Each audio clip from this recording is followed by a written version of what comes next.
எனக்கு தெரியாது. உங்க அப்பாட்ட கேட்டியா எதுனாலும்? அம்மா ப்ளீஸ்மா, அப்பாட்ட நீயே சொல்லுமா. ஏன் பெல்லடிக்கு சத்தம் கேட்க அப்பாவா தான் இருக்கு, போய் கதை தர. ஏய், யாராச்சும் வந்து கதை திறப்பீல என்ன? இந்த வாரங்க. ஏன் டக்குன்னு போய் கதை தர, நான் சாப்பாடு டேபிள் எடுத்து வைக்கட்டும்.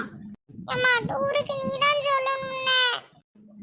வேலோட வர மனுஷன கதை திறக்கியா இல்லையா? ஐயோ மச்சி நிக்காதல, தூர போற.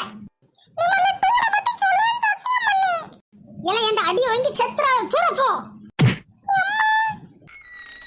கதை திறக்க இல்லனா மாமா? இப்போ என்ன கிச்சன்ல இருந்தா காது கேட்கல. இப்போ வந்துட்டீங்களா, கை கழுவுங்க சாப்பிடுவோம். வேலு என்னமா அடிக்க, வெளியில கொஞ்சம் தண்ணி எடுத்துட்டு வாமா. இந்த எடுத்துட்டு வராங்க. சொன்னியாமா?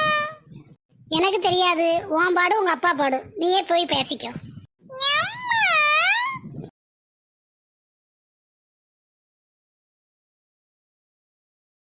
இந்தாங்க தண்ணி. ஏங்க ஸ்கூல்ல இருந்து எங்கேயோ கூட்டு போறாங்களா, அதுக்கு பைசா வேணும்னா என்னன்னு நீங்களே கேளுங்க. ஸ்கூல்ல இருந்தா எங்க கூட்டிட்டு போறாங்க? அவனை கூட இங்க. ஏ கவ்வு, இங்க வா, உன்னை அப்பா கூடுதாங்க பாரு. என்னம்மா? ஏல எங்கேயோ பார்க்கு போகணும்னு சொல்லி சொன்னேல்ல, அது அப்பா கேட்காங்க சொல்லு.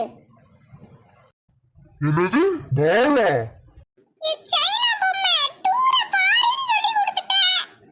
ஏன்னா அப்ப என்னது, உங்க அப்பாட்ட நீயே சொல்லு. என்னது என்ன எமத்துன்னு புரிஞ்சு தொலைய மாட்டேங்குது, உங்க அப்பாட்ட சொல்லி தொலைங்க. இப்ப சொல்ல போறியா என்ன? நாங்க ஸ்கூல்ல இருந்து டூருக்கு போறோம்ப்பா. டூர்னா எங்க போறீங்க? அது இன்னும் சொல்லலப்பா, ஆனா ஒரு 1000 ரூபாய் வேணும். சரி தாரம் போ. ஒரு வழியா டூருக்கு போறோம். நீங்களும் உங்க ஃப்ரெண்ட்ஸ் கூட சேர்ந்து சக்சஸ்ஃபுல்லா